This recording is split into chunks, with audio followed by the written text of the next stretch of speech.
Welcome back to the Saturday Scholars College Football Podcast. Thanks for watching. Thanks for listening. That is Xan. I am Shoob, and today we are here to cover conference championship predictions. So, with week 0 just around the corner, this video will probably be out after week 0, but we promise we don't know the results of those games. But anyhow, Xan, are you ready to pick these conference champions? This will go a long way in determining our playoff predictions as well. This was very hard because I knew it would go a long way into predicting our, playoff predictions. So yeah, man, I had a really difficult time doing this, but let's jump right into it because some of these conferences are really, really hard to predict this year, but it's going to be fun to get into it. Some of them are for sure, and we're only going to do the Power Four. So the ACC, Big 10, Big 12, and SEC, we're going to pick a winner and then a runner-up. Simple as that. What's our conference championship game and who wins the league? Xan, let's start with the ACC. Who you got winning the Atlantic Coast Conference that now stretches to the Pacific? So the ACC, I'm going with some teams that we were pretty high on. And I have a feeling that you might be in the same boat on this one, but I can't help but drink the Kool-Aid a little bit and to think that we might actually see some new faces other than like our standard perennial, top of the mill ACC teams like the Clemsons and FSU's of the world. I had a hard time because I was teeter-tottering between 3 teams, and no, it wasn't Clemson and it wasn't FSU. I went with my champion, NC State Wolfpack, winning the ACC over Virginia Tech. And I was kind of toying around with Miami as well, kind of being in the mix here. But I went ahead and I decided that I'm going to have the NC State Wolfpack winning this conference and securing a playoff berth.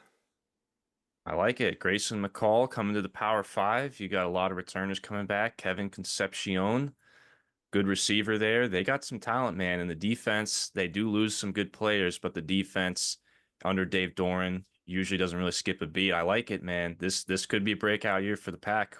That would definitely be a bit of a shakeup in the ACC, something that I don't think a lot of people see coming. So I like it. NC State versus Virginia Tech. NC State winning the ACC. Well, man, you kind of stole my thunder a little bit, man, because my team that I have winning the ACC, where's Enter Sandman? Virginia Tech. I am calling my shot with the Hokies winning the Atlantic Coast Conference. I think this is a breakout season for Brent Pry and Georgia Tech. Kyron Drones is a quarterback that's returning that I really like a lot. They have a ton of guys returning on the offense and defensive side of the ball. I think that they are just in store for a huge, huge efficiency bump. It was the team that I liked a lot of the underlying metrics last year. I think they're in store for a big season, and their schedule is fairly favorable, I would say. I know they have Clemson coming in later in the season at home. That's a game that I think they can win for sure, and I think that they can get the necessary tiebreakers. And I expect big things out of Kyron Drones and Virginia Tech. So I will have them winning the ACC. So we both are on the Hokies right here. And then as far as the runner-up, I had a tough time with this as well. I think the ACC is just going to be very competitive this year, and it was hard to not pick a team that's Clemson or Florida State, but I'm high on this team, and I think that though I don't trust them to really accomplish elite things, I do trust them to accomplish some good things, and that would be making the ACC title game. That would be the Miami Hurricanes as the runner-up. Again, I don't feel great about this one because Mario Cristobal tends to have a knack for underachieving with relative to the roster talent around him. But if he can just, do simple things like kneel the ball when you're ahead and just good, solid game management, I think I can rely on Miami to get to the ACC championship game. And I like their schedule as well. It's very favorable. All right, man. So that'll cover our ACC. What do we got next? It's the Big Ten. Who you got winning the Big Ten? Big Ten was a little bit hard. Of course, like that one doesn't have as much variance given who's at the top, but I had to toy around with this one, man, because I knew that this was going to impact another video that we were making. So I went ahead. I think I went a little crazy. Um, I went with Oregon winning the Big Ten in year one, with Ohio State as the runner-up. I like it. Yeah, I think Oregon and Ohio State for sure are the favorites to win this league. And Oregon is a team that with Dylan Gabriel and with Dan Lanning, I think it's just got such a high floor. But Ohio State, man, we covered them in win totals. Ohio State's got a pretty good roster. So this would, of course, be a rematch as well if this were to happen because Ohio State goes to Autzen to play Oregon mid-season. So this would be a rematch, and that would mean Oregon wins the conference championship game, which should be in Indy. So I Mhm. like it there. I think Oregon is a popular pick to be the next team up if there was a next team up to beat Ohio State in the Big Ten. Well, my conference championship in this league is the same as yours, except I'm flipping it.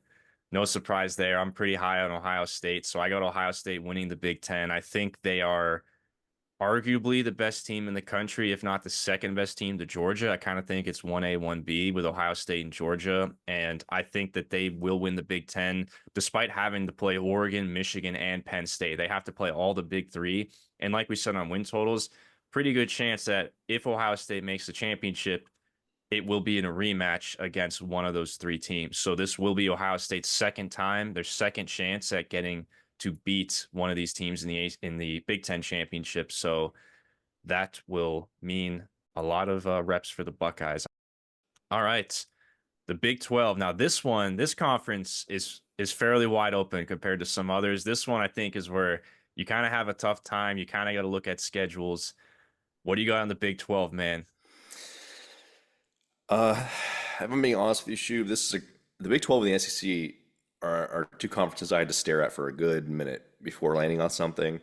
And then eventually with the Big 12 in particular, I kind of just threw my hands up and I said, screw it. I'm just going to pick some teams because the Big 12 is just so wide open, man. I don't think there is a definitive favorite. Like Utah is the odds on favorite, but you and I, if you went back to our win totals, we both took the under on Utah with low confidence, I believe.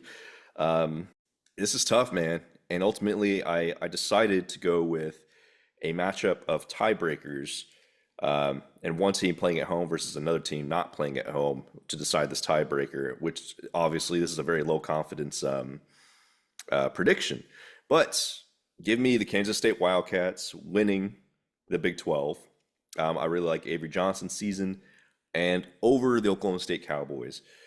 Hmm. I was thinking about Utah, but I figured in that Utah goes at Oklahoma State. Utah doesn't play as well away. They're a much different team away. I think that is the deciding factor there.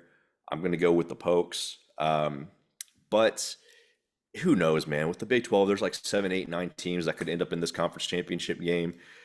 So yeah, but that is what I'm rolling the dice on right there. So Kansas State over Oklahoma State for the Big 12. Yeah, this one is definitely probably the toughest conference to pick. And it really is going to come down to some really weird, crazy tiebreakers at the end of the year. It doesn't necessarily mean that the best teams are going to make the league championship. It's going to Mhm. mean the teams that had the best schedule and had the tiebreakers randomly work out in their favor are going to make the championship game, especially in this league. So my two conference championship opponents and my winner is actually completely different than yours. That's not too surprising here in the Big 12. My winner of the Big 12 is the Iowa State Cyclones.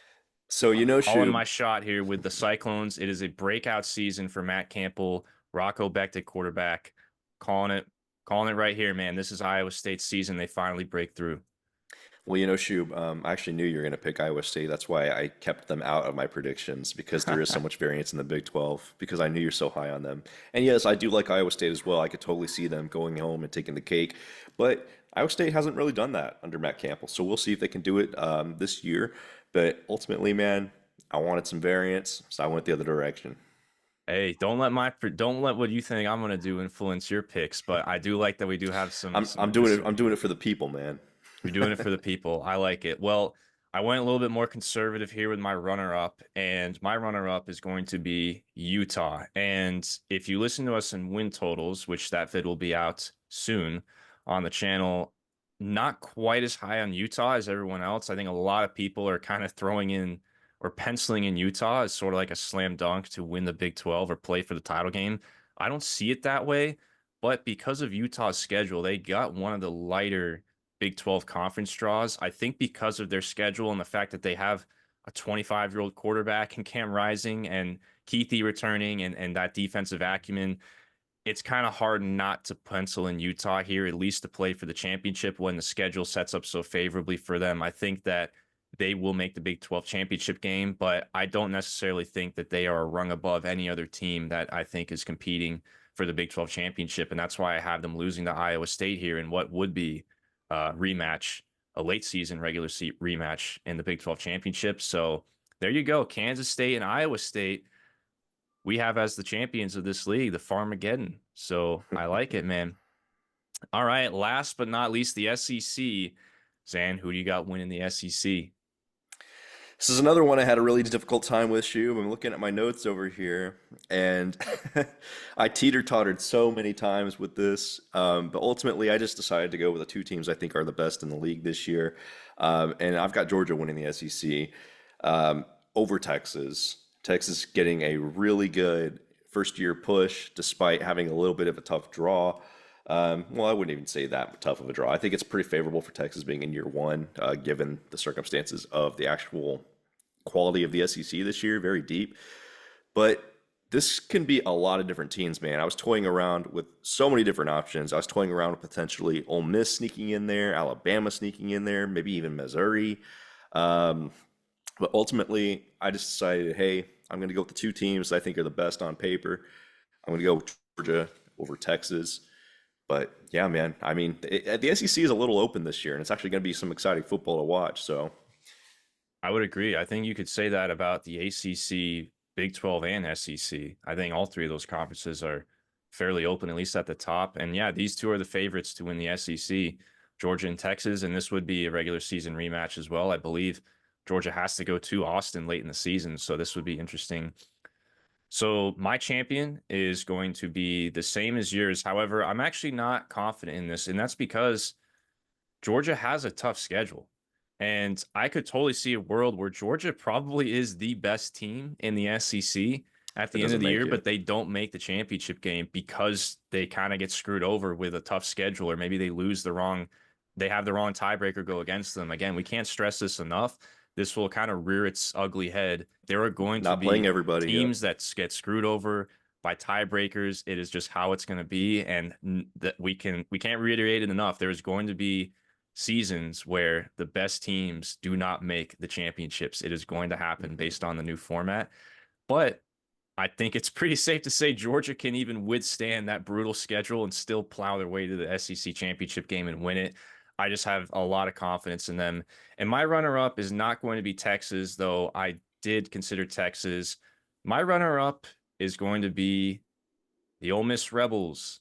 I think that Ole Miss is a team that I wasn't necessarily quite as high on going into the offseason. I knew that a lot of people were high on them, but after doing further research, I really think they hit the nail on the head in the transfer portal, and their schedule is pretty favorable as well. Again, I didn't go for placing the best teams. I went for the teams that had the best schedules, and Ole Miss has the best schedule, and I think they can get the favorable tiebreakers to make the championship game, but they're not going to beat Georgia in an SEC championship. At least that's what I think. So, all right, man, that'll do it for our conference championship predictions. I think a good little bit of diversity here. I think we have only one conference champion that's the same. That's Georgia, and then we only have what? I guess we have one other team that's we both have in the championship. That's Oregon, even though we don't have them winning, and then Virginia Tech we both have in the championship game. So I like it, and this will set us up for our playoff predictions, which is coming up next. Which was very tough.